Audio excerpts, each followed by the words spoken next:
buenos días, miércoles 18. Cuando a mí me toca presentar producción no me pone ahí ni un merenguito. ¿No sabes que tú no vas a bailar? Ni un bolero, pero está bien. Vámonos así para lo seco.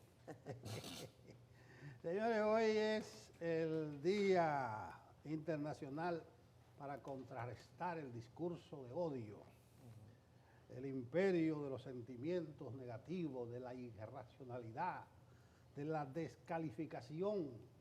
No hay oído para ninguna crítica, descalificación hasta personal, lo que se ha potenciado mucho con esto de las redes sociales. Recuérdese que en base al discurso de odio fue que nació el nazismo, que impuso sus ideas de superioridad. Aunque no hay que irse tan lejos, porque ahora hay unas ideas supremacistas que están ganando mucho terreno en contra del discurso de odio. Señores, un plan se presentó ayer, se llama RD se mueve. Interesante, léanselo en detalle porque es bastante amplio. Van a cambiar algunos horarios en el sector público, solamente falta una resolución del Ministerio de Administración Pública. Un grupo de empleados públicos van a entrar a las 7, de 7 a 3, otro de 7:30 a 3. En las instituciones que reciban más de 1.000 visitantes diarios, va a haber un horario especial de 7 a 3, de 7 a 2 y de 2 a 9 de la noche. Ahí está, mucha grúa en la calle, 700 agentes adicionales de la DGC. La grúa es por el parquéate bien. Se van a llevar, eso va a comenzar el lunes, los de la grúa. Vamos a ver cómo funciona, pero por lo menos es algo para comenzar. Aunque yo me puse a pensar que no está el sector privado, nada más para el sector público. Además, tampoco están las escuelas y además no están motores ni motoristas. Pero para comenzar, algo es algo, porque dice un estudio del BID que los tapones, el tránsito le cuesta al país cerca de 180 millones de dólares mensuales y que hay que meterle el pico. Ahí están cómo van a reducir la cosa. Saludamos, como siempre nosotros hacemos, este tipo de iniciativa. Como diría el conformista, algo es algo. Pero atención, solo falta la resolución del MAT. Y si menciono la escuela, es que el padre que va a llevar el niño a la escuela, aunque le cambien el horario al padre, él va a salir a la misma hora a llevar a su niño a la escuela y viceversa. Ojalá que el sector privado apoye esto. Sigue lo de Irán e Israel. Sexto día, el petróleo se resintió un poco, el que nosotros compramos subió a 74,23. Recuérdense que el viernes pasado estaba a 68 y el lunes bajó a 69, pero ahora subió otra vez a 74. Con un bocón y emotivo de por medio como Donald Trump. Donald Trump, señores, se ha dejado entrampar lo que se llama en esta cosa. Dice cada cosa, cada momento, que tiene sellado el cielo de Irán, pero resulta que salieron unos misiles hipersónicos. ¿Y para qué les cuento? Además dice que tiene en la mira al ayatollah Ali Khamenei. Cuidado con eso, Donald Trump. El asunto es que Irán y Estados Unidos estaban en una negociación que le iban a cerrar el domingo, pero se dejaron provocar de Netanyahu, que hizo un ataque y ahí le ha caído atrás. Que aprenda de los orientales, como los chinos, o de Putin. ¿Ustedes recuerdan el ataque este que le hicieron a Putin al principio de mes, que la operación de la araña? Sí. Que decían el Pearl Harbor. Putin se quedó tranquilo. Dijo Putin, no, está bien, nos dieron un golpecito, eso no afecta al frente. Pero eso era para provocar a Putin y tratar de confrontar a Estados Unidos.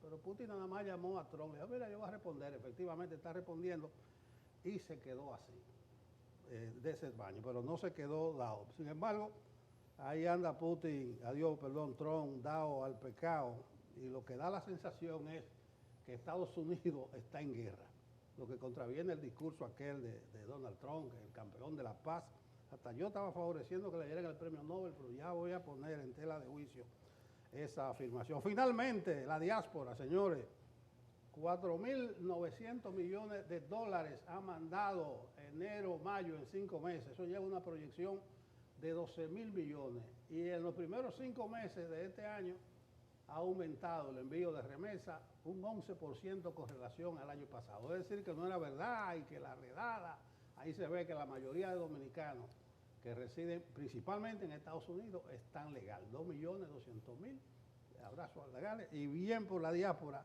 bien por esa remesa y que sigan mandando. Buenos días. Buenos días, Nelson. Buenos días, Catherine, Yulisa, amigos que nos sintonizan, que nos escuchan. Hoy 18 de mayo. No. ¿Cómo que no? Junio. De junio, Dios mío.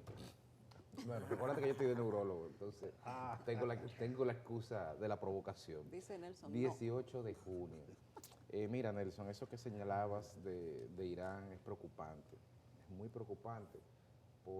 Me recordaba los pleitos en los colegios cuando habían dos hermanos, uno en un curso más grande y uno en un curso más chiquito, que era muy molestoso. Y entonces ese buscaba el pleito en su curso y cuando le iban a dar, entonces él buscaba al hermano grande en el curso de arriba y el hermano grande impedía que le dieran. Porque al final de cuentas el señor Trump está entrampado en una política exterior que no la decidió él, que al principio dijo que no la decidió él, y ayer una persona que es tercero, que no tiene nada que ver, está hablando de rendición incondicional, en mayúscula.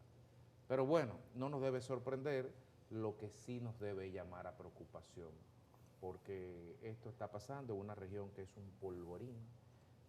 Las declaraciones maximalistas de cúpula, de blindaje y de todo esto no son necesarias porque la historia ha demostrado de que nada es inexpugnable y ciertamente que eso que se celebra como ataques quirúrgicos de precisión y golpes son las manifestaciones de las próximas guerras del siglo XXI. Las guerras proxy ya pasarán a otra etapa, pero donde se compra se sigue vendiendo también.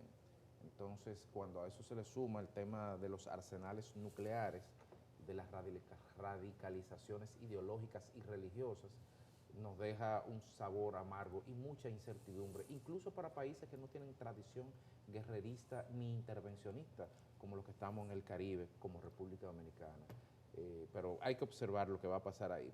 En el plano de Sudamérica, ayer Cristina Fernández, viuda Kirchner, ingresó, o mejor dicho, se quedó en prisión domiciliaria. 6 años le echaron a Cristina Fernández de Kirchner, pero la historia del continente, y para muestra Lula, o guardando la distancia, porque no hubo cárcel, el doctor Balaguer, la historia de estos países, o el mismo Perón, la historia de estos países demuestra que la única forma de acabar con un líder es enterrándolo literalmente dentro de un cajón de madera, porque el vuelve y vuelve no es solo privativo de la República Dominicana. En el plano simplemente anecdótico, Yulisa, tú que hablabas de eso ayer, el señor Bob Menéndez ingresó a prisión ayer, con 71 años a cumplir 11.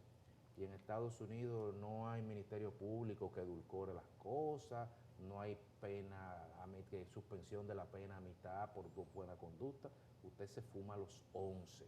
A propósito de quienes en su momento celebraban al señor Menéndez como paradigma de la resiedumbre ética y gran censor de la vida política de la República Dominicana y de los personajes de la República Dominicana.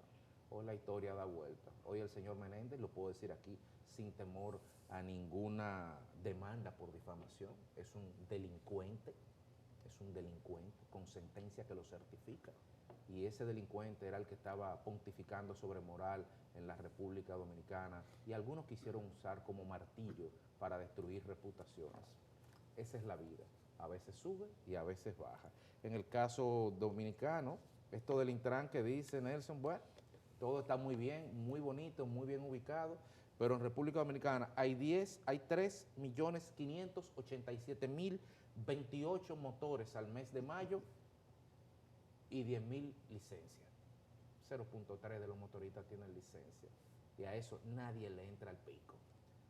Simple a la clase media, usted no se va a poder parquear ya en el colegio, va a tener que andar 25 cuadras buscando un parqueo, porque ahí Parquéate Bien está azotando, pero Parquéate RD solamente ha construido un parqueo de los 27 que dijo que iba a construir, como un monumento a la incompetencia del Ministerio de Obras Públicas al momento de gestionar la construcción de los parqueos, pero bueno, qué bueno que se está haciendo algo, qué bueno que se está rompiendo la inercia, qué buena medida la de cambiar los horarios laborales del Estado Dominicano. Esperemos que esto surja efecto. Los bananeros con el grito al cielo, dice el ministro Limber Cruz, que creo que le aprobaron los primeros 15,000 permisos para que ellos lo depuraran y empezaran a trabajar con eso. Eso hay que explicarlo muy bien, porque aquí se está hablando de deportar y el ministro el ministro de Agricultura dice, cito, los bananeros me dijeron a mí, necesitamos 21.800 extranjeros. Ese necesitamos 21.800 extranjeros, como que edítenlo un poco, porque suena como a tiempos pretéritos de hace 200, 300 años, cuando uno necesito que los holandeses me traigan 3 barcos llenos de mano de obra para no ser tan hiriente hasta hora de la mañana. Y finalmente, con relación a las remesas, ¿qué decir de la diáspora que no sea gracias? ¿Qué decir de estas personas que pese al recrudecimiento no se olvidan de su país frente al golpeo, siempre están atentos y siempre tienden una mano solidaria? Simplemente eso. Gracias. Bueno, buenos días, Federico. Buenos días, Yoli. Buenos días también a Nelson y a toda la audiencia de Despierta con CDN. Hoy es miércoles 18 de junio, como les decíamos, tenemos entrevista especial, como todos los miércoles acá en Despierta con CDN. Nos visitan hoy Juan Ariel Jiménez y Raúl Ovalle, ambos economistas y con interesantes aportes para la reflexión y para el análisis del comportamiento económico no solamente de la República Dominicana, sino a nivel internacional. Estamos hablando de los efectos de un conflicto como el de Irán con Israel, que podría tener un impacto directo en los precios del petróleo por la situación del estrecho de Hormuz. Ese lugar que Irán tiene la llave para permitir que, que dejen de transitar por ahí, creo que es 1/5 de los cargueros de petróleo del mundo, y por supuesto eso va a tener una repercusión directa en los precios. Mientras tanto, como decía el querido amigo Nelson, el gobierno de Estados Unidos en su Consejo de Seguridad ayer, aunque no hay una declaración textual, sí ha movilizado tanto portaaviones como aviones cargueros de combustible que se cree son los que facilitan la posible operación de los F-16, cazas, etcétera. El gobierno de Estados Unidos estaría ponderando la posibilidad de entrar directamente a esa situación que se presenta en el Oriente Medio, mientras que el Papa León XIV dice que la guerra es simplemente siempre una derrota. Hoy, que es el día del discurso para contrarrestar el discurso del odio, un discurso que crece de manera alarmante, sobre todo en escenarios digitales, en redes sociales, en Twitter, yo confieso que cada día menos entro en la red social de la X, porque la virulencia es realmente innecesaria. Produce efectos innecesarios en el ánimo de una persona como esta servidora, que le gusta arrancar la mañana con buena música, como pone Kelvin, y una persona además que cree en el diálogo, que cree que cuando usted tiene a alguien con el que usted no coincide ideológicamente o desde el punto de vista ético o moral, pues hay senderos de diálogo que avanzar.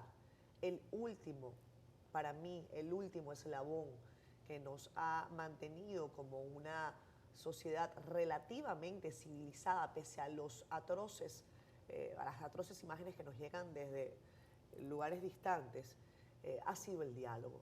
Ese compromiso de tú a tú, ese compromiso de verse, sí, como quizás una persona que piensa diferente. En política algunos le llaman adversario, pero yo he visto a sujetos, por ejemplo, como Agustín Laje, que lo escuché ayer, que en el ámbito de las ideas, y cuando uno se refiere a personas de otra bancada o idea política, uno no debe considerarles adversarios, sino enemigos.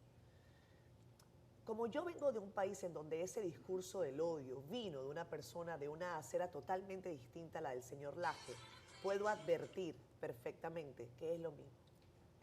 Es lo mismo, lo mismito, pero con una camiseta distinta. El discurso del odio no solamente traza un camino de dolor, de ruina para las sociedades que lo adquieren como bandera. El discurso del odio deshumaniza y hace que las personas dejen de llamarse Pedro Pérez para llamarse escuálidos, para llamarles antipatriotas, para llamarles terroristas, para llamarles antinación, para llamarles invasores, para llamarles enemigos. Entonces, yo creo que en esto hay que ser muy cuidadoso, porque lo que hoy se viste como oveja, aunque venga de aceras con las que uno pueda coincidir quizás un poco más en el ámbito económico y de las libertades individuales, termina convirtiéndose en lobo. Buenos días, Yulisa. Buenos días, compañeros. Me sumo a las palabras de todos en aspectos distintos, todos al final creo que todos tienen la razón. Tenemos que empezar, la verdad es que no sé si por aquí o por fuera, porque pareciera que todo es importante en este momento.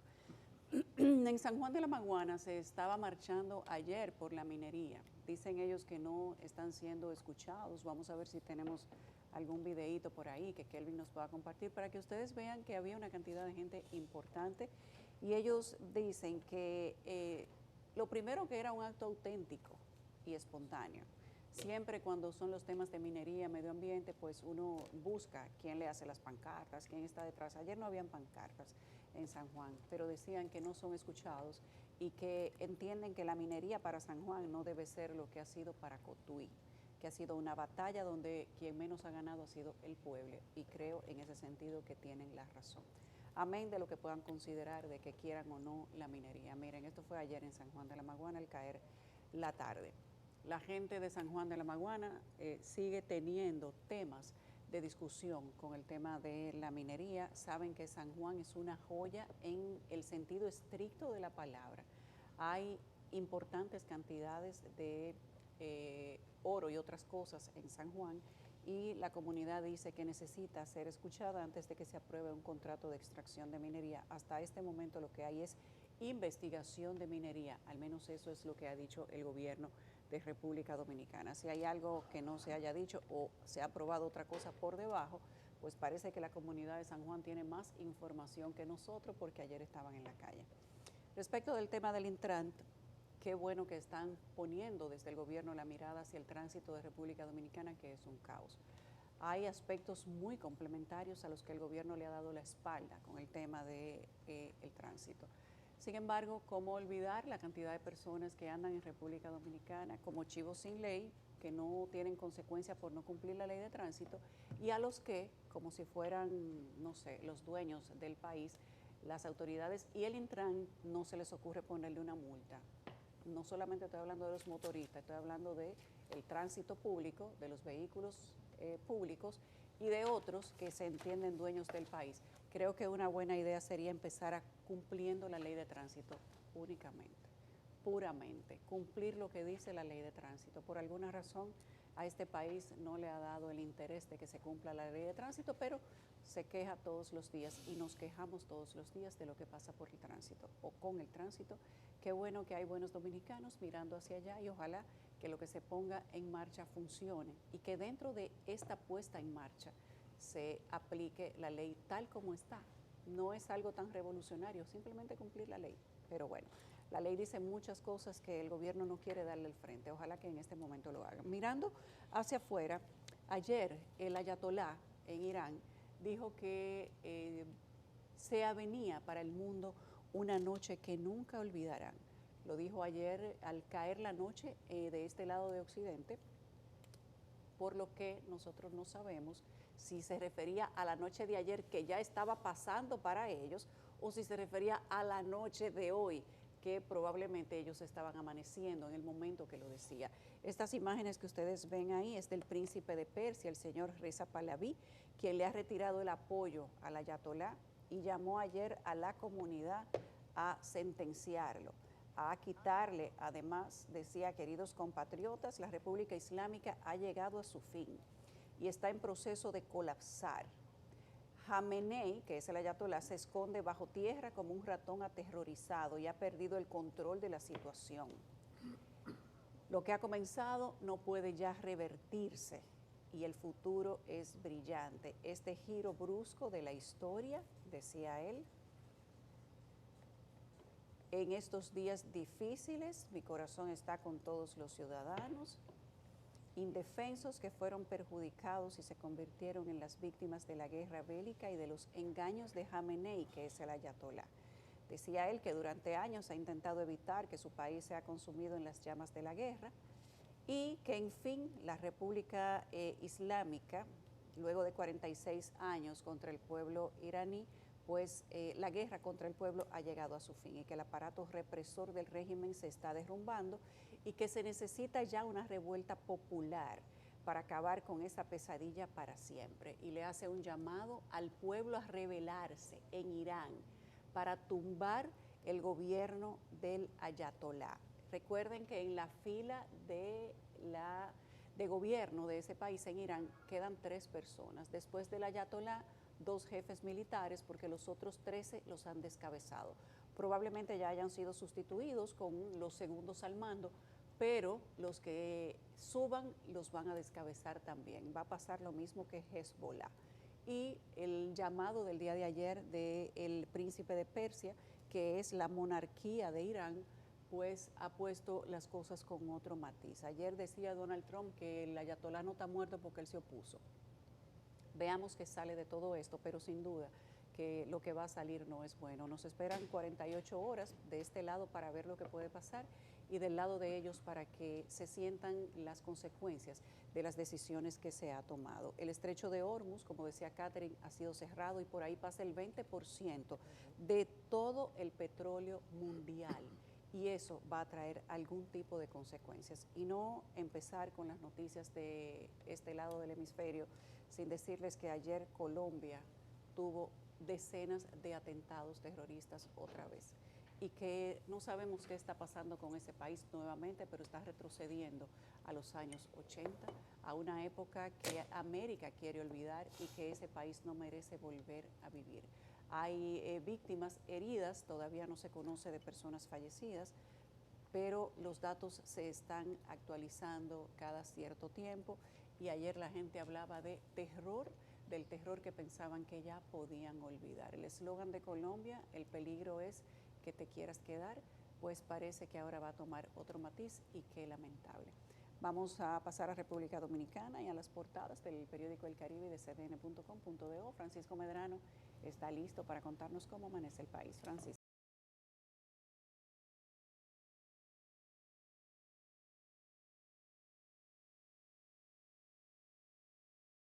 Contigo saludo a todo el equipo de Despierta con CDN y por supuesto a los amigos que están en sintonía con nosotros. Vamos de inmediato a colocar en su pantalla las informaciones que trae el periódico El Caribe en su portada. Lo hacemos con los economistas Juan Ariel Jiménez y Raúl Ovalle, quienes participaron en la entrevista especial de El Caribe CDN, en la que expusieron sobre los factores que podrían afectar a la República Dominicana. En otra nota, las remesas proyectan casi 12.000 millones de dólares para finales de este año, según el Banco Central. También ampliamos sobre la presentación de iniciativas para mejorar la movilidad y el tránsito en el Gran Santo Domingo. Y cerramos con el presidente de la Cámara de Diputados, Alfredo Pacheco, quien advierte que buscan frenar o a quienes buscan frenar la aprobación del Código Penal. Vamos ahora a la contraportada del Caribe en este miércoles con noticias del mundo de los deportes. Hablamos de los Metros que aseguraron la clasificación en la Liga Nacional de Baloncesto. El equipo de Santiago derrotó a los Indios de San Francisco 100 por 98. Y ahora les invitamos que accedan a nuestro portal digital www.cdn.com.do. Aquí usted podrá conocer otras importantes informaciones como esta de los interrogatorios en el caso Jetset que habrían revelado especial interés de los hermanos Espaillat en asuntos económicos después de la tragedia. Además, detalles del ex senador Bots Menéndez, quien ingresa a una prisión para cumplir una condena de 11 años por corrupción. Y cerramos las notas principales de portada en CDN Digital con detalles del caso Didi, que entra en la fase final con los interrogatorios a testigos. Así que todas estas informaciones pueden ser ampliadas en nuestro portal www.cdn.com.do. Les invitamos que también adquieran una edición impresa de nuestro periódico El Caribe. Es todo de nuestra parte, continuamos con más en Despierta.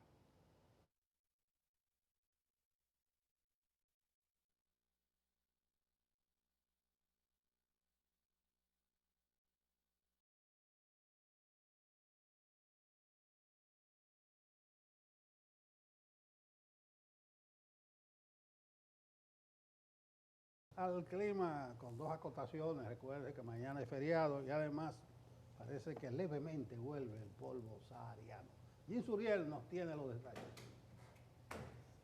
Muchísimas gracias, muy buenos días. En cuanto a las condiciones atmosféricas, el panorama se estará complicando en República Dominicana, esto debido a la llegada de una nube de polvo del Sahara que ya sus partículas han empezado a llegar desde anoche a algunas provincias de nuestro país. Hoy estará llegando la parte más densa de esta nueva nube africana que se quedará con nosotros por lo menos hasta el viernes en la tarde, generando así procesos alérgicos y una sensación térmica muy calurosa. Por su influencia estará disminuyendo el potencial de precipitaciones tanto hoy como mañana y hasta el viernes en la tarde. Sin embargo, será a partir del viernes al final de la tarde y durante la noche que una nueva vaguada y onda tropical se acerquen a nuestra región para así aumentar las posibilidades de precipitaciones, incluyendo el fin de semana y al inicio de la próxima semana laboral. Serán dos ondas que estarán incidiendo en nuestra región durante el fin de semana y también comenzando la próxima semana. Las temperaturas van a permanecer muy calurosas durante las próximas 24 a 48 horas, esto debido a la influencia sahariana en nuestra región. Y mucha atención a las personas que padecen de procesos alérgicos porque incrementarán en República Dominicana. Estas han sido las informaciones del tiempo. Muchas gracias, Jesús. Ya ustedes vieron ahí que desde anoche, yo pensaba que era hoy, ya comenzó a sentirse el polvo del Sahara.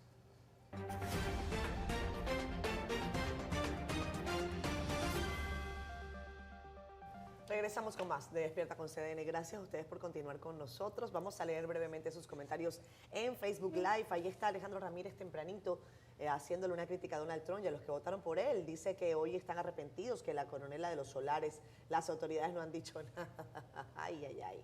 José Roberto Ventura Guzmán dice, buenos días. Yulisa, Catherine, Nelson, Federico. Johnny Díaz está también con nosotros, que tengan buen día, gracias cariño, igual para ti. José Roberto Ventura Guzmán, gracias por el piropo amigo, un abrazo, también para Yulisa.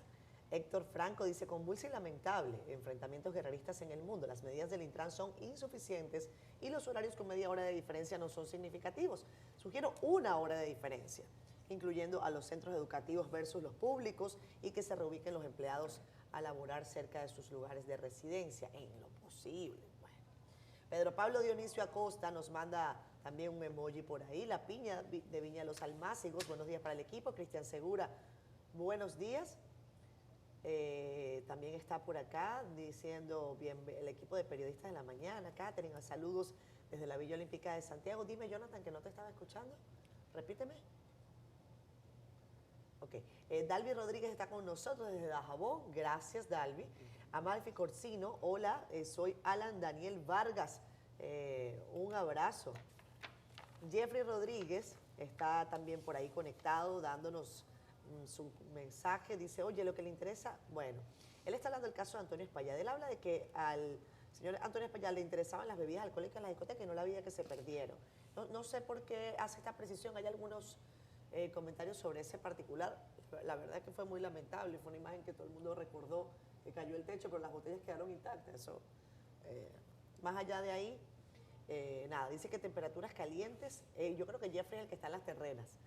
Un abrazo, Jeffrey, para ti. Desde el paraíso nos Oye, escribe. por cierto, vi unas imágenes del sargazo en Samaná que me impresionaron. Pero no está en las terrenas. En las terrenas no, pero parece que en la costa de... la bahía, por el Por la otro lado. bahía, wow.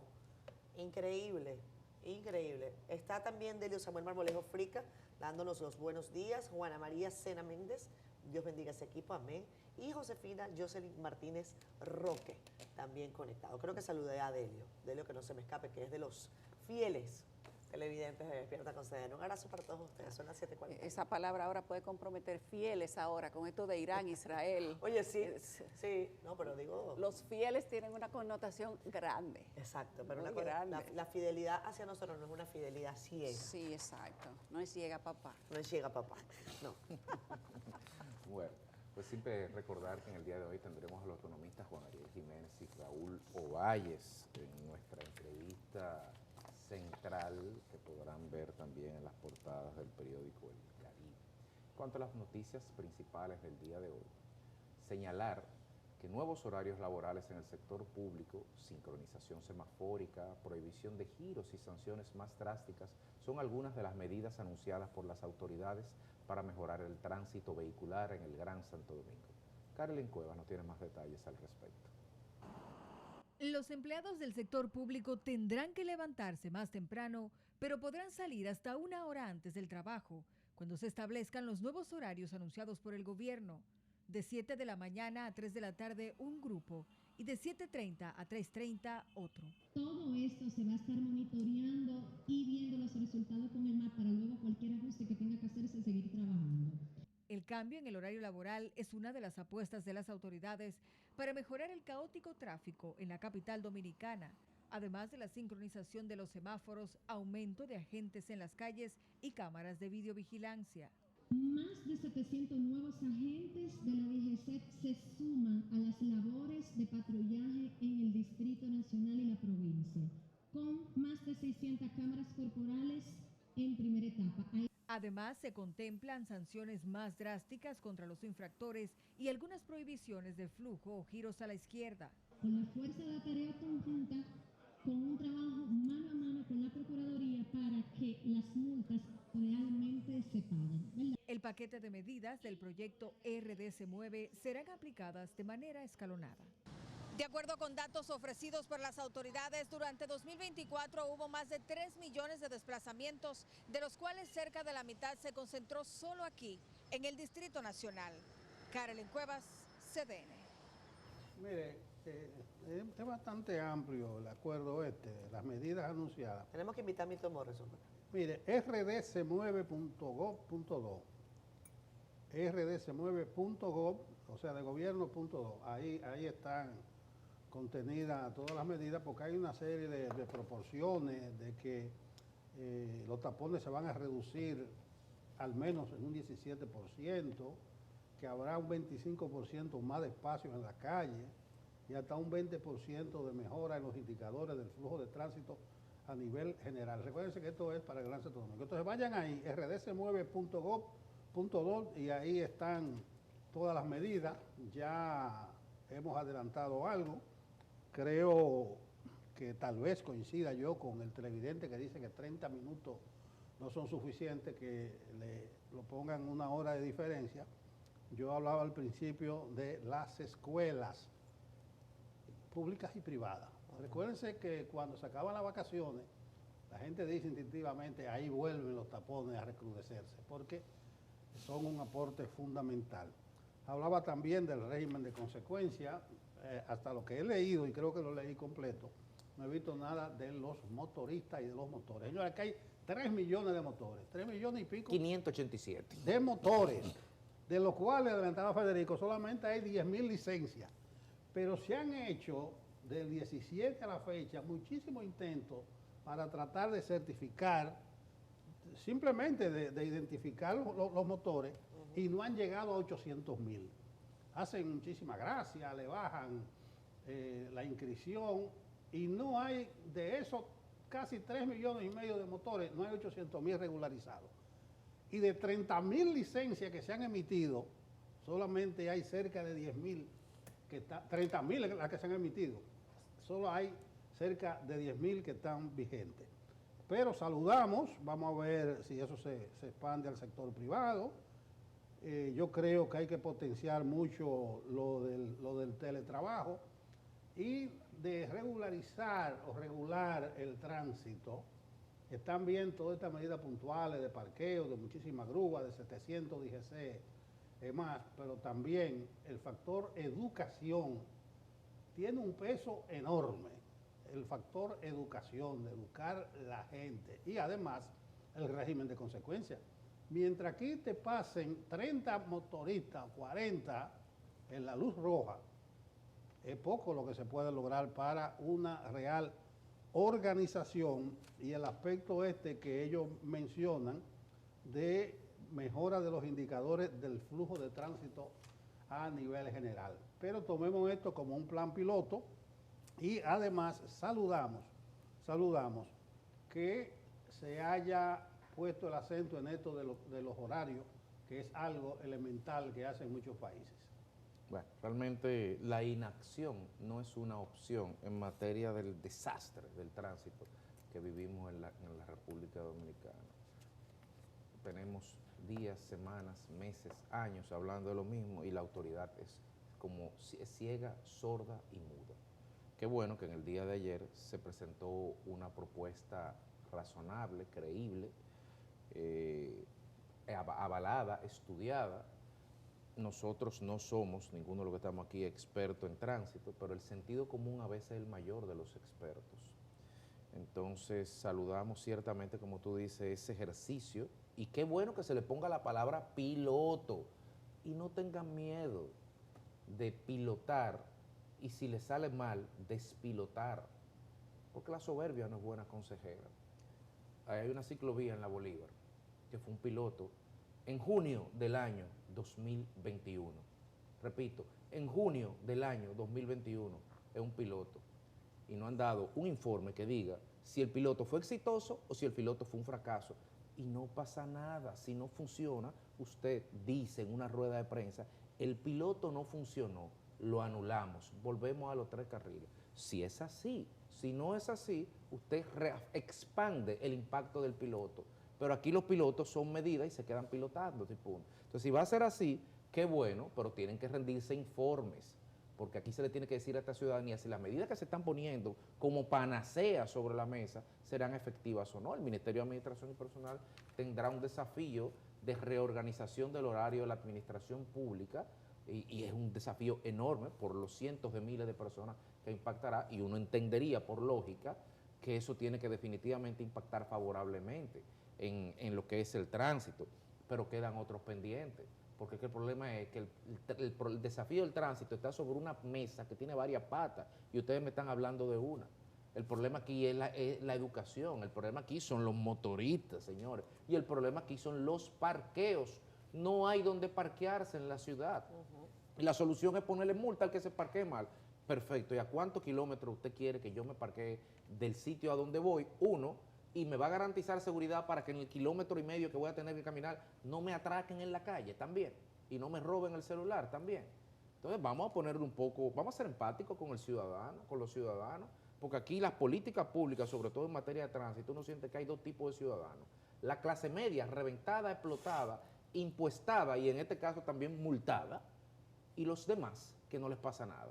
Usted se come 20 centímetros de un paso de cebra y viene un DGC y le pone una multa. Pero mientras le está poniendo la multa hay 277 motoristas cruzando en rojo, 27 guagüeros, 4 patanitas y 3 doblando a la izquierda. A esos no me le ponga la mano porque esos son padres de familia y uno debe ser hijo del sin camisa mínimo. Pero al margen de la catarsis y del desahogo a víspera de un jueves de Corpus Christi, qué bueno que el Estado está poniendo sobre la mesa medidas puntuales, medidas creíbles y reporten esas medidas, reafirmen las que son buenas y delimiten las que son malas. Exacto. Veamos cuáles son las que van a funcionar y las que no. Y como ellos dicen que es un plan piloto, ojalá y funcione realmente como un plan piloto y examinen cuáles son las que funcionan y las que no. Y de ahí pues se vayan aplicando las que van a dar un mejor sistema de tránsito. Pero la ley, aquí estamos justamente en la página. Yo ¿Tú estoy en tienes la cómo página entrar? también, sí, aquí la tengo. Ok, entonces ellos hablan de una primera etapa con 18 intersecciones claves. Ve a ver si tú la puedes Déjame ponerla acá en la... proyectar ¿Tú no la en tienes proyectada? pantalla. No quiere Ven y te ayudo. proyectar, el iPad no quiere proyectar, vamos a pero ver. tal vez la tuya proyecta. Vamos a ver. Ellos hablan de una primera etapa con 18 intersecciones claves, una segunda etapa con 20 con una expansión para reforzar el impacto positivo y que en la primera etapa van a priorizar la alta congestión y complejidad y que en total van a ser unas 38 intersecciones priorizadas. Hablan de densidad vehicular que debe ir a la reducción, o sea, la cantidad de vehículos en la vía, la velocidad promedio, que en este momento es de 11% y ellos esperan que aumente, y la formación de colas, que ellos esperan que disminuya en este plan piloto en un 6%. Hay varias restricciones a la izquierda que están en la fase 4. Dicen ellos que es una disminución de fases semafóricas para una mejor sincronización y menos tiempos de espera. Hay sectores que han priorizado y son 8 estos sectores. Dice que en la primera etapa para este plan piloto está el Distrito Nacional, Piantini, Evaristo Morales, Naco, Centro de los Héroes, Ensanche Quisqueya, Urbanización Fernández, El Millón y el sector Yoranda Morales. Y que por ahí es que ellos van a empezar con estos 8 sectores prioritarios. Hablan de la distribución de las vías locales, vías secundarias y arteriales y otras vías. Tienen unos análisis técnicos y una regulación de los estacionamientos, como decía Federico hace un momento, y hay 203 kilómetros en vías urbanas analizadas, 124 kilómetros de potencial optimización y 33% del aumento de la capacidad. Dicen que va a haber menos tapones, ojalá sea realmente de esa manera. Y vamos a hablar de los corredores estratégicos, que son Máximo Gómez, la avenida Doctor Delgado, la avenida México, la avenida Pedro Enrique Sureña, la Rómulo Betancourt, la avenida Tiradentes, Lope de Vega, la Lincoln, la Churchill, la Núñez y la avenida Luperón, prácticamente todas las vías centrales, que es donde dicen que están los corredores estratégicos o vías rápidas. Hay una cantidad de calles donde no se podrá girar a la izquierda y tendrán horarios en vías principales. Yo creo que tú lo tienes ahí, Catherine. Sí, vamos a ver parte de lo que es esta presentación, este portal que se llama rdsmueve.gov.do y que entendemos se está actualizando. Ellos incluso mencionan algunos puntos que están en evaluación constante y que se van a ir mostrando conforme avance el proceso. Hablan de, por supuesto, como decía Yulisa, primeras etapas, planes de implementación, sobre todo en intersecciones clave, priorizadas por alta congestión y complejidad. Hablan de 18, una segunda etapa, 20 intersecciones adicionales, expansión para reforzar el impacto positivo de la red vial. Hablan de 38 intersecciones optimizadas en su totalidad para el tema de los giros a la izquierda, las restricciones de giro a la izquierda. Sin embargo, acá no se muestra exactamente cuáles son, eso tendrá que irse avanzando y creo que la gente tiene que entrar en este portal y empaparse de la apuesta que está haciendo el gobierno. Este portal, por cierto, está auspiciado por el Ministerio de la Presidencia, repetimos, se llama rdsmueve.gov.do. Llama la atención algunos datos que nosotros ya habíamos compartido con la gente y los voy a colocar en pantalla para que entendamos lo que ya vivimos, que esto no nos lo tienen que contar, que es que lo sufrimos los capitaleños. Se habla de que la ciudad crece cada año sin planificación estructurada 4%, que el abuso de la utilización del vehículo privado es 72% y que usted se pasa en promedio 74 minutos diarios metidos en su vehículo, atrapado en tráfico. Eso genera además un incremento en la contaminación del aire y el billetal, ¿no? Para ver, 12.500 millones de pesos al año perdidos por el tema de la productividad, que no se termina de avanzar por el tema de la congestión. A mí me llama la atención esta parte, ¿no? Vean acá, no queremos entrarle al programa, como quien en el argot de la calle, entrarle al programa, porque la verdad es que si se va a hacer algo chévere, lo que ustedes quieran, aquí hablan de un cambio cultural, ¿no? Entonces dicen, un poco más abajo, esto, ¿no? Aquí lo tengo, miren, a ver si se me va, aquí está. Todos somos parte. Esta campaña es del gobierno, pero el verdadero protagonista eres tú. Camina más. ¿Y cómo? Ven acá. Ven acá. ¿Por cuál acera? Ven acá, ven acá. ¿Y cómo? Y yo estoy loca por caminar más. Todos estamos locos por caminar más, pero resulta que es que los árboles que habían en la capital se los han llevado todos. Las aceras dan vergüenza. Se hacen algunos esfuerzos, pero vaya que el desorden es más. Y ahí contribuyen además desarrolladores privados y su falta de garra de la alcaldía, decir, no esa acera no me la puede hacer así, aquí están los planos, aquí están los metros, usted no me puede construir sobre la acera. Eso está clarísimo, a uno le encantaría caminar más, pero definitivamente es complejo caminar en Santo Domingo. Dice, use el transporte colectivo. ¿Cuál? ¿Cómo se llaman? Los corredores. Los autobuses. Los autobuses. O el metro. El metro. Nada más para pasar la fila de motoristas, para uno poder llegar a la puerta del colectivo, del autobús, uno tiene que pelearse con 4 motoristas que le dicen, mami, qué rica tú estás. Sin decir 4 pandemonios más, ¿verdad? En el caso de las mujeres, para poder acceder al transporte colectivo. Porque además acá se le ha dado literal banda al tema de los motoristas. Las paradas de motores no solamente ocupan las aceras, sino que se han convertido en las verdaderas rutas alimentadoras de, por ejemplo, sistemas de transporte masivo, que a mí me encanta y ojalá fueran más y se apuraran con el fulano metro de los Alcarrizos, que no terminan de hacer, que no terminan de resolver, y todos los metros, ¿no? Aquí dice, comparte este mensaje, claro que sí lo vamos a compartir. Conduce mejor, díganselo a los motoristas que se vienen en contravía. Aquí hablan de más de 700 agentes nuevos al DGCET. No hay suficiente hambre en este país para la cantidad de locura, para la locura que tienen los motoristas de este país. No hay. Entonces, bueno, vamos a seguir sumándonos a esta iniciativa, pero la verdad es que hay mucho que trabajar. Me encantaría ver al Ministerio de Obras Públicas trabajando en conjunto con esta iniciativa para decir, vamos a poner en marcha de inmediato corredores para caminantes en la capital. Ahí habla del aspecto cultural. Eso del transporte masivo y usarlo ha sido el éxito en las grandes ciudades. O sea, tú poder transportarte en el metro o en un autobús decentemente, en Chalinao, como uno viene aquí, pero aquí no hay manera de alcanzar una guagua o un metro. No hay alimentador. No hay ruta alimentadora, pero la intención es buena. Sí.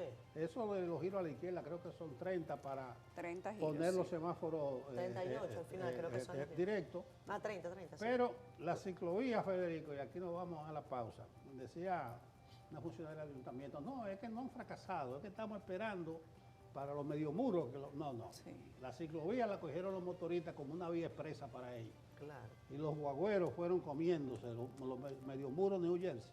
No, lo quitaron ya. Y lo quitaron. Pero los motoristas empezaron por la ciclovía, ya van por las aceras, pasado mañana se meten en su casa. Bueno. Pero que sea en la de ellos primero. Saludamos, RD se mueve este programa. Vamos a verse entonces. Vamos a ver la colita.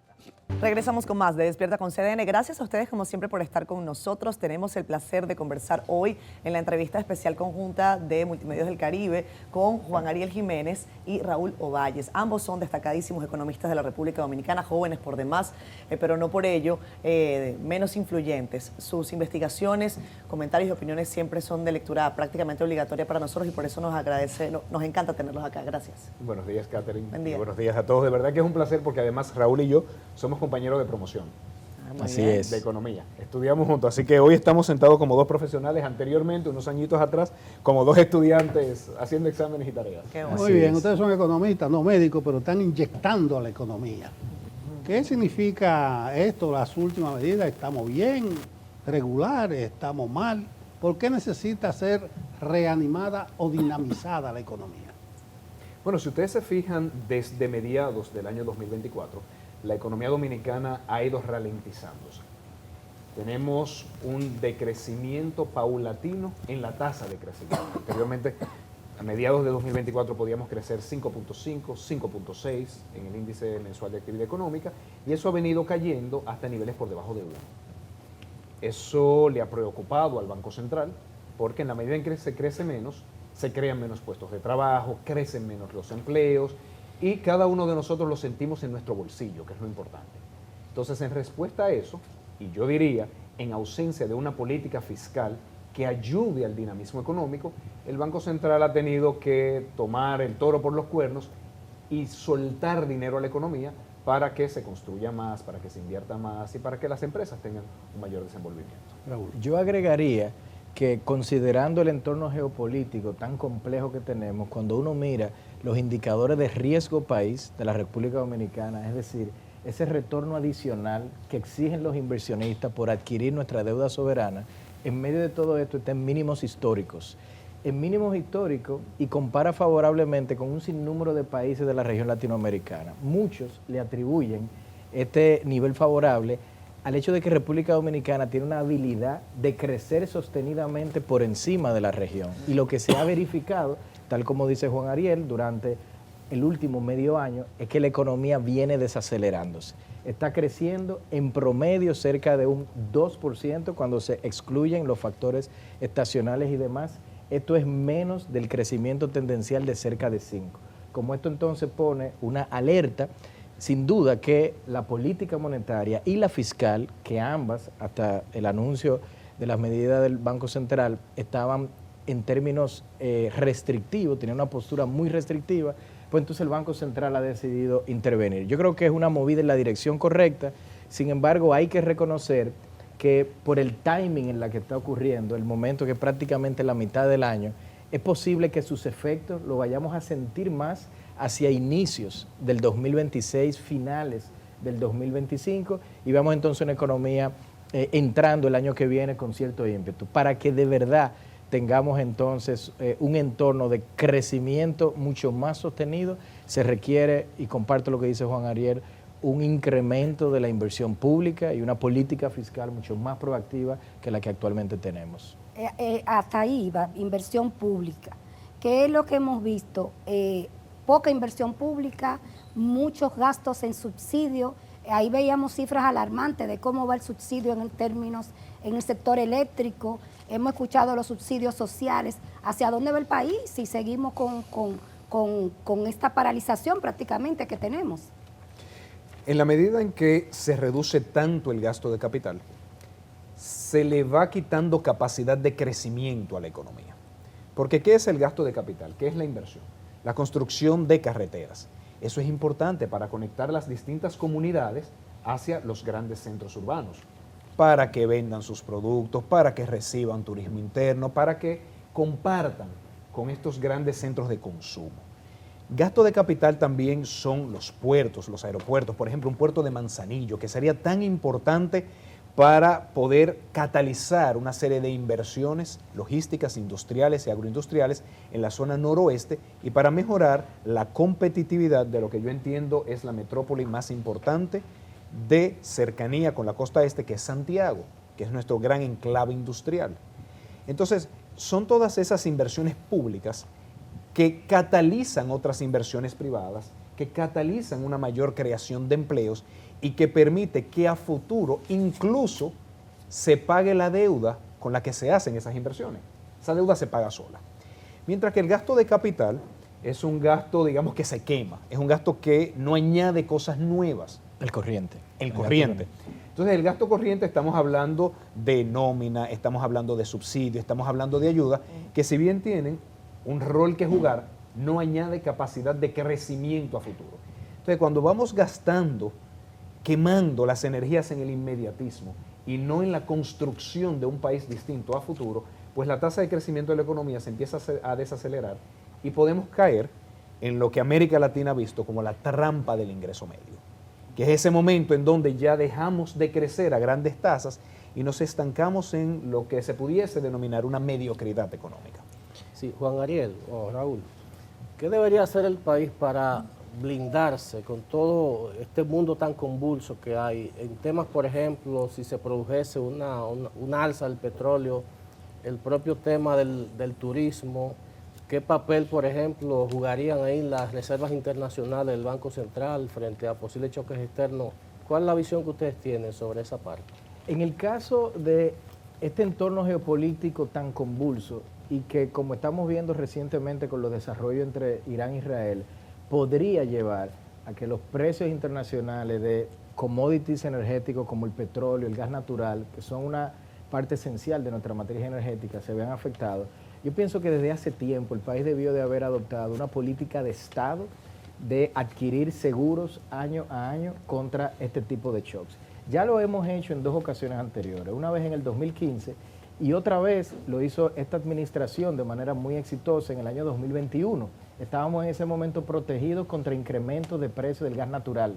Estalló la guerra de Ucrania y eso nos afectó mucho menos de lo que pudo haber sido si no hubiésemos tenido estos seguros. En este caso estamos descubiertos. Por lo tanto, si es que este conflicto se vuelve uno extendido en el tiempo y llega a afectar estos precios, República Dominicana sin duda que sentiría los efectos de desaceleración adicional al que ya la economía está sintiendo. Por lo tanto, una política de Estado de cubrirnos contra estos incrementos a través de compra de seguros y demás, me luce a mí que es importante. En el caso del turismo, algo interesante que ha provocado la administración Trump a nivel global parecería ser una especie de nacionalismo a través de un sinnúmero de regiones y países que ha llevado a que los viajes desde países como Canadá hacia Estados Unidos hayan caído en casi 70%. Entonces los canadienses no están yendo. Estos son niveles, por cierto, similares a los de la pandemia. ¿Cómo podría República Dominicana redirigir los esfuerzos de promoción turísticas hacia esos canadienses, por ejemplo, que previamente quizás algunos querían ir a la Florida? ¿Por qué no traerlo para Punta Cana, Samaná, El Cibao, en fin? Lo mismo ocurre con un sinnúmero de países europeos donde la cantidad de viajeros hacia Estados Unidos ha venido cayendo. Entonces yo creo que esos son armas tácticas para tratar de mitigar los impactos negativos que este entorno tiene sobre la economía dominicana. Varias veces se han referido al entorno negativo, al entorno geopolítico, y pregunto sobre la base de que Estados Unidos es la gran sombrilla, no solo económica, sino monetaria, y visto lo que está pasando en Estados Unidos con el match entre Trump y la Reserva Federal, de si suben o no, bajan las tasas, ¿qué tan efectivas pueden ser en el tiempo las políticas del Banco Central, medidas frente al efecto derrame que tendría lo que pasa en Estados Unidos, que definitivamente no lo controlamos? Hay que saber varias cosas. Lo primero es que en Estados Unidos la inflación se mantuvo por encima de su zona de confort por mucho tiempo. La Reserva Federal se siente cómoda en la medida en que la inflación en Estados Unidos está cercana al 2%. Años después de iniciar la restricción monetaria, todavía no llega a ese 2% y se ha mantenido en el entorno de 2,4, 2,7 en el nivel más bajo. Eso ha llevado a la Reserva Federal a mantener tasas relativamente altas por un mayor tiempo. Pero además en Estados Unidos se ha dado la corrección de la pendiente de la curva. Anteriormente, por razones muy particulares, las tasas de interés de instrumentos cortos estaban por encima de las tasas de interés de instrumentos largos. O sea, la tasa de interés de una letra de 1, 3 meses, 6 meses estaba por encima de los bonos del Tesoro de 10, 20, 30 años. Eso es algo extraño, pasa de vez en cuando, pero eso se ha ido corrigiendo, con lo cual las tasas de interés de largo plazo han aumentado, todo esto pre-Trump, presionando a las tasas de interés de República Dominicana, evitando que la República Dominicana pueda bajar mucho las tasas de interés sin pegarle a la devaluación. Luego viene Trump, que ha sido posiblemente un cambio estructural, porque ha venido a cuestionar el orden político, económico e institucional liberal que ha predominado por décadas. Entonces es primera vez que un presidente cuestiona directamente a la Reserva Federal e incluso dice que debería removerse a su actual chairman, diríamos presidente. Eso pone nervioso a los mercados y eso lleva a que se genere una inestabilidad en los mercados financieros que por supuesto nos impacta a la República Dominicana. En algunos casos hace que se revalúe la moneda. Después del Día de la Liberación, donde Trump anunció todos estos aranceles, la mayoría de las monedas del mundo se revaluaron con respecto al dólar. ¿Por qué? Porque la gente dijo, hoy parece que Estados Unidos no es tan confiable como anteriormente. Déjame diversificar más mis inversiones, y tomaron dinero y lo llevaron a cada uno de los países. Eso pasó en América Latina, eso pasó en Asia, eso pasó en África. Pero sobre todo en algunos países europeos que son, digamos, la alternativa más directa a las inversiones en dólares. También En ese contexto se da esta nueva guerra entre Irán e Israel, que como bien explicaba Raúl, pega los precios del petróleo, pega los precios del gas natural, y sobre todo si Irán decide cerrar el estrecho de Hormuz, que es por donde pasa el 20% del petróleo a nivel mundial, se dispararían aún más los precios, llevando a la política monetaria a la difícil situación de mayor control de inflación, vía aumentar las tasas de interés para evitar que estos aumentos en los commodities internacionales se reflejen mucho en los precios locales, o seguir apoyando el dinamismo económico vía flexibilización como la que acabamos de ver con el encaje legal. Entonces, es por eso que es tan importante una mayor coordinación de la política fiscal y la monetaria, porque ninguna es perfecta en sí misma, cada una tiene sus ventajas y sus desventajas. Me gustaría preguntarles ahora que estamos a mitad de año. Arrancamos el año con muchos cuestionamientos sobre el tema de la tasa del dólar, hacia dónde iba a llegar. Muchos se preguntaban hasta dónde va a llegar la tasa del dólar. Finalmente eso logró controlarse, pero para algunos economistas esto es un error. Para algunos economistas debería permitirse que se deslice un poco la tasa del dólar en virtud del mismo crecimiento económico. ¿Cuál es la opinión que ustedes tienen sobre ese particular en virtud de la economía de la República Dominicana, que no es igual en todos los países? Yo creo que hay que reconocer que la economía dominicana está calibrada en principio para crecer a un 5% cuando las tasas de interés internacionales rondan alrededor del 2%. ¿Qué ocurre? Que a nuestro Banco Central nunca le había tocado tener que gestionar política monetaria y tasas de interés con la Reserva Federal en tasas de alrededor del 4,5% donde la tiene actualmente. ¿Qué quiere decir eso? Que nuestro Banco Central y nuestra economía ahora tiene que adaptarse a un mundo de tasas mayores. ¿Cómo afecta eso a la República Dominicana y el tipo de cambio? Lleva a que sea más ventajoso sacar dólares que tienen hogares y empresas dominicanas e invertirlo en el mercado de valores estadounidense porque las tasas fuera están más altas. Y eso es lo que presiona el tipo de cambio y lo ha estado presionando.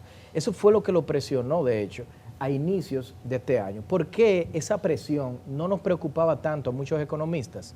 Porque a diferencia del caso de la pandemia, donde se vieron tasas de depreciaciones anualizadas en el orden del 10%, y como referencia, en República Dominicana, una tasa promedio ronda alrededor del 4%, por lo tanto un 10 es más del doble, pues lo que ocurre es que durante la pandemia todas las fuentes de divisas se habían colapsado. Los turistas no llegaban porque los aeropuertos estaban cerrados. Las zonas francas no estaban exportando porque los puertos estaban operando a mínima capacidad.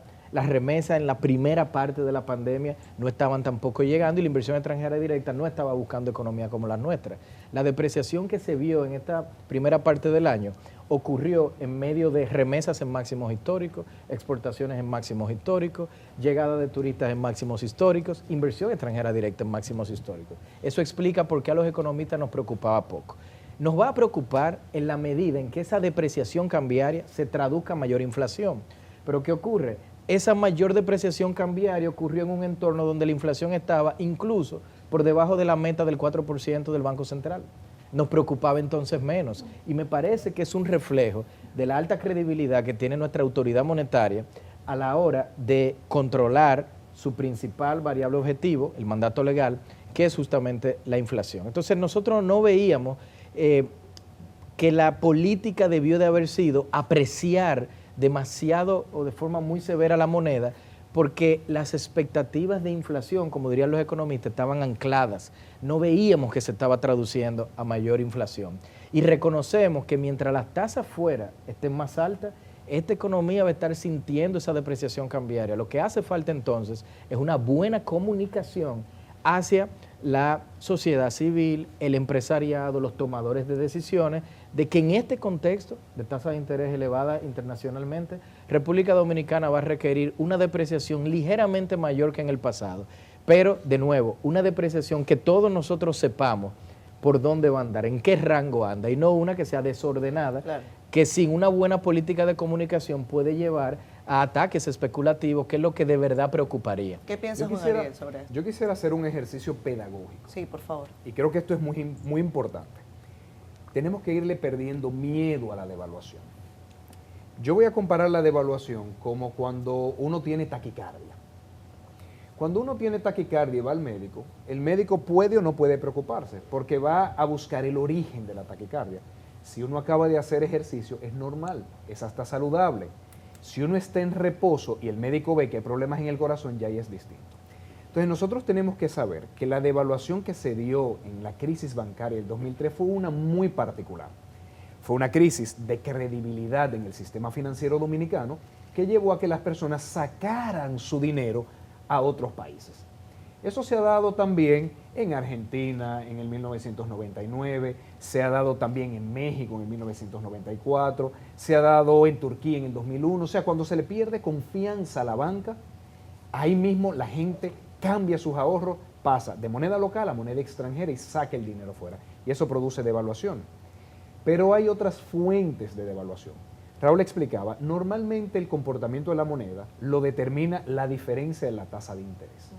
¿Por qué? Porque un inversionista dice, mira, por más confianza que le tengo al sistema financiero dominicano, y hay razones para tenerle confianza, está muy sólido, me están dando este rendimiento versus este que puedo conseguir en Estados Unidos. Entonces, como Estados Unidos, por razones que expliqué anteriormente, estaba teniendo tasas muy altas, cuando veían el rendimiento con República Dominicana decían, mira, la verdad es que prefiero ir pasando una parte de mis ahorros a dólares, por diversificación, no por falta de confianza. Entonces, se fue devaluando la moneda. No pasaba nada, ningún economista le teníamos miedo a lo que estaba ocurriendo. Por supuesto que hay sectores que salen beneficiados, como el sector exportador, y sectores que salen perjudicados, como el importador. Pero eso se maneja. Otro elemento a tomar en cuenta es, igual que en la taquicardia, ¿qué me puede producir eso en otros órganos? Ahí sí el médico dice, independientemente del origen, la voy a controlar. Y los economistas lo que vemos es, cuando hay devaluación, ¿qué puede generar eso? ¿Se me puede ir a precios y generarme una alta inflación? Ahí controlo. No estaba ocurriendo. ¿Me puede generar un descuadre en las hojas de balance de los bancos? Tampoco ocurría. Entonces, por eso, la devaluación que estaba pasando no era motivo de alarma. Era simplemente el resultado de la política de tasa de interés de Estados Unidos. Ahora, cuando llega Trump, implementa el Día de la Liberación, se le pierde confianza, ahora sí, al dólar y a las inversiones en Estados Unidos, se reevalúan todas las monedas del mundo, que no siempre es bueno porque afecta a nuestro sector exportador, sobre todo cuando le están poniendo aranceles. O sea, imagínense un sector exportador que ahora tiene aranceles de 10% en el mercado norteamericano, que es el más importante, y la moneda está revaluada. Entonces son todas esas cosas que hay que ver, y vuelvo a insistir con lo que decía Raúl, más que nada explicarle a la población, a los tomadores de decisión qué está ocurriendo, en lugar de simplemente reaccionar para mantener un tipo de cambio muy controlado. Y un último comentario, porque esa pregunta de Catherine es bien importante, es recordar que en economía no hay soluciones, solo dilemas, como nos enseñó un profesor. ¿Qué significa esto? Que si al final intento controlar la moneda en medio de un entorno de tasas tan altas, voy a tener que subir las tasas locales. Y eso me va a frenar la economía, que fue lo que dio paso a la primera pregunta del día de hoy. ¿Por qué entonces la economía se venía desacelerando? Claro, es que estuve defendiendo la moneda en exceso, pero eso implica un dilema, sacrificar la economía. ¿Por qué los economistas decimos, vamos a permitir que flote ligeramente más, pero de un modo acompañado de una buena política de comunicación? Porque entendemos que es peor que sea la economía la que se sacrifique, y la economía al final tenemos que procurar que retorne a su 5% de crecimiento al menos, porque la generación de empleo va a ser más importante que cualquier otra cosa, y más en un entorno donde las expectativas de inflación están ancladas. Vamos a hacer una breve pausa, ya regresamos con esta entrevista especial de Raúl Ovalle y Juan Ariel Jiménez, economistas ambos, hoy conversando acá en Despierta con CDN. Venimos ya. Gracias por continuar con nosotros acá en Despierta con CDN. Seguimos con esta entrevista especial que además usted podrá verla publicada in extenso en el periódico El Caribe, en primera página y por supuesto en interiores, al igual que en cdn.com.do. Nelson. Bueno, Juan Ariel abogaba por un equilibrio. Yo deduzco, por simple lógica, que hay un desequilibrio. Yo veo por un lado que la inflación controlada, que la tasa de cambio. Veíamos al principio cómo hay problemas en la calle, que no se ve el dinero, que no se ve el circulante. ¿A qué se debe ese desequilibrio? ¿Es que en el Banco Central el edificio es más alto y se ven las cosas con más claridad? ¿Cómo se logra ese equilibrio? Estamos en un entorno internacional complejo y obviamente cuando hay esos choques externos, alguien tiene que asumir en el entorno local reequilibrar la economía. En este caso hemos descansado demasiado en la política monetaria y hemos visto muy poca ayuda de la política fiscal.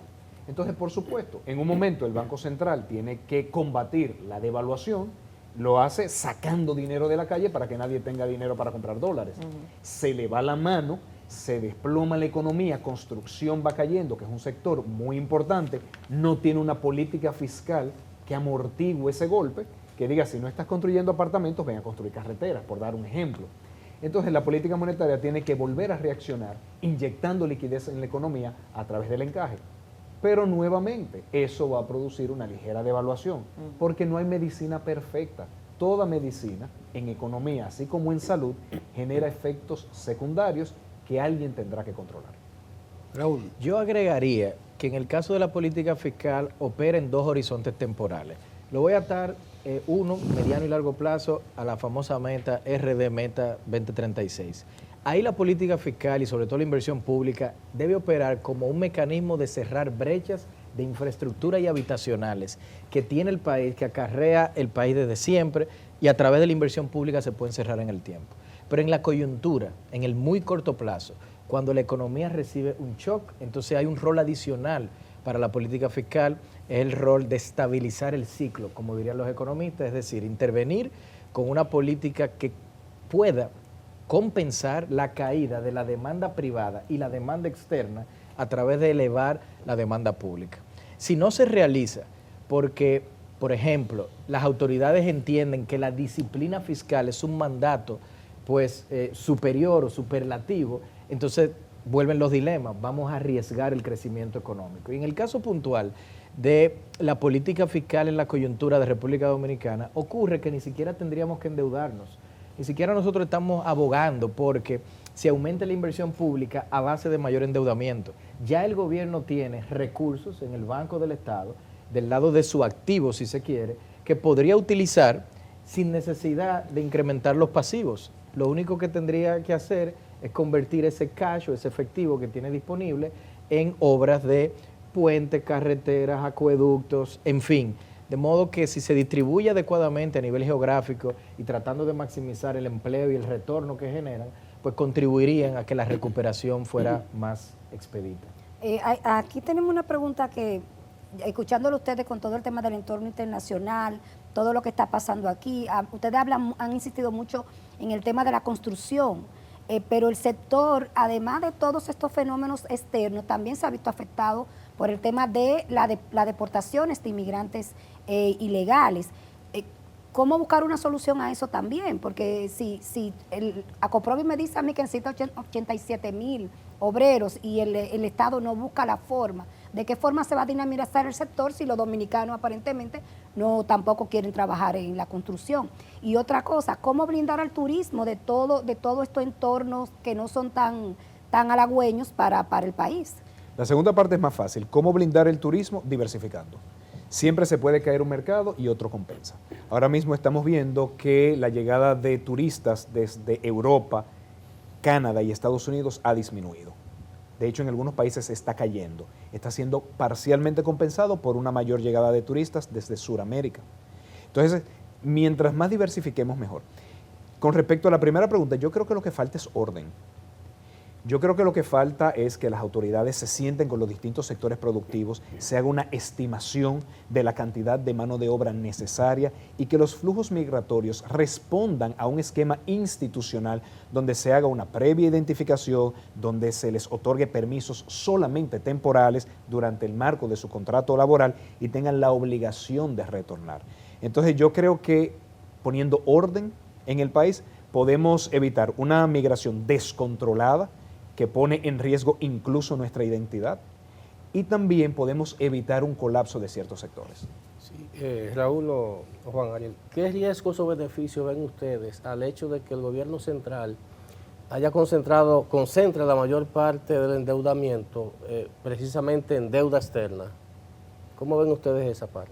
Mira, la decisión de la política de financiamiento y ese mix entre deuda doméstica y externa va a responder al apetito de riesgo que tienen las autoridades. La medida en que las tasas de interés internacionales estén más altas, endeudarte en moneda extranjera puede llevar a que, en adición al riesgo cambiario que implica, se te aumenta un costo adicional. Hay que reconocer que hay un límite natural del endeudamiento doméstico porque nuestro mercado es reducido relativo al gran mercado internacional que existe. Y el gobierno tiene que reconocer que por la composición de moneda de su deuda actual, mayores niveles de depreciaciones junto con mayores niveles de tasa de interés le va a implicar un déficit fiscal mayor en el tiempo. En la medida en que las tasas de interés locales puedan reducirse, entonces podría eventualmente haber un movimiento hacia más deuda doméstica. Es básicamente el dilema que va a enfrentar cualquier autoridad fiscal a la hora de endeudarse. En el actual marco, en los actuales desafíos macroeconómicos que tiene el país, las restricciones que a lo interno se están dando en materia de ejecución y con la presión del endeudamiento, podemos especular, porque es una especulación, que el actual marco de política fiscal del gobierno sería sostenible o que en algún momento se tendría que replantear en otro escenario ya forzado por las circunstancias y la coyuntura la necesidad de volver a retomar el tema de una reforma fiscal? Yo pienso que calificar la política fiscal como sostenible es sinónimo de decir, podemos continuar haciendo lo que estamos haciendo y eso en el tiempo no generaría desequilibrios macro importantes. Y yo diría que no. Lo que estamos haciendo ahora no es algo que puede permanecer durante demasiado tiempo. Posiblemente te puede aguantar 3, 4 años, que en el horizonte temporal tradicionalmente cortoplacista del dominicano suena a mucho. Pero la realidad es que nosotros estamos viendo una nueva composición del déficit fiscal hacia un colapso de la inversión pública versus el gasto corriente que viene aumentando.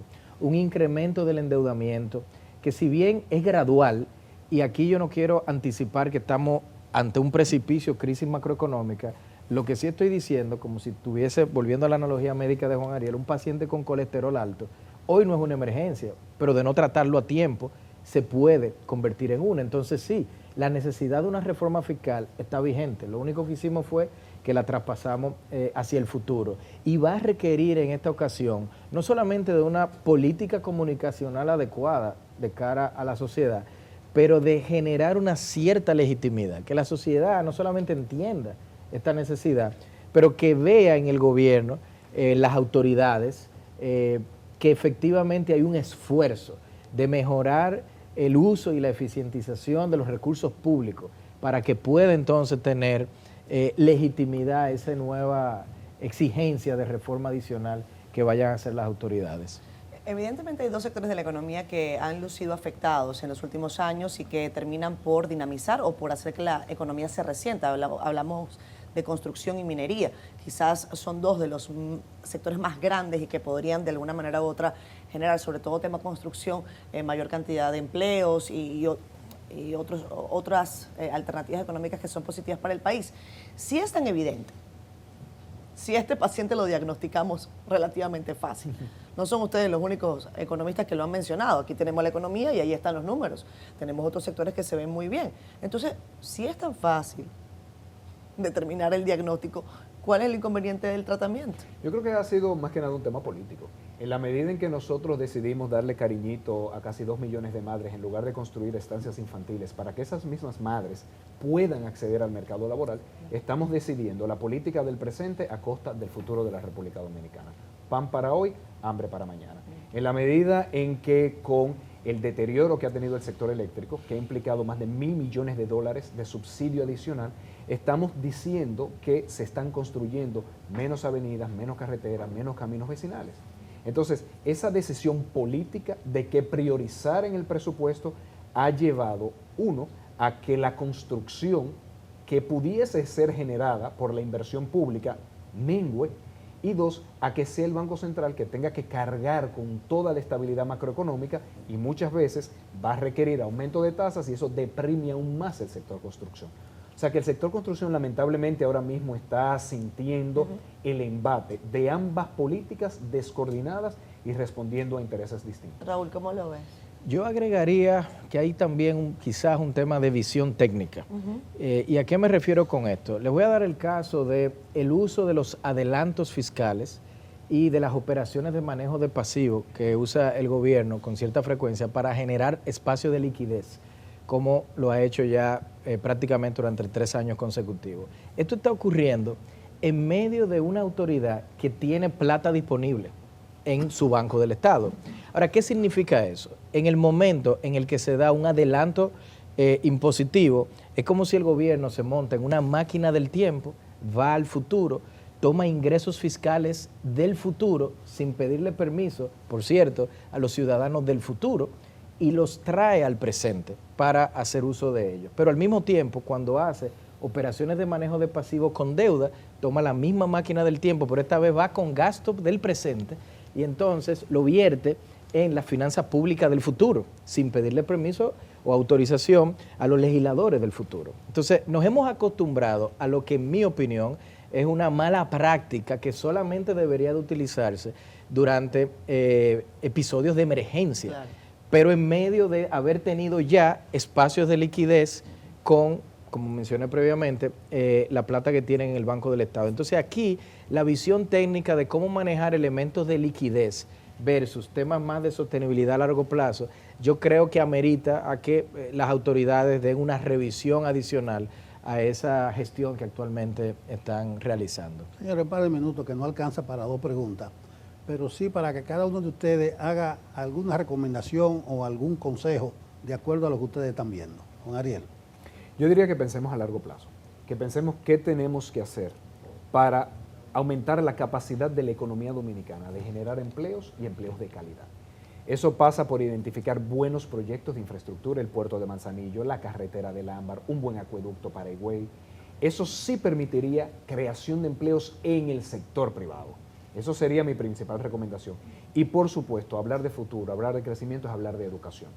Nosotros tenemos que hacer un compromiso real y cierto de despolitizar el sistema educativo de una vez y por todas y tomar buenas decisiones para que nuestros estudiantes desarrollen las competencias que les permitan ser la mejor versión de su mismo futuro y por eso que generen más ingresos, que lleven vidas más felices y que contribuyan más a su comunidad.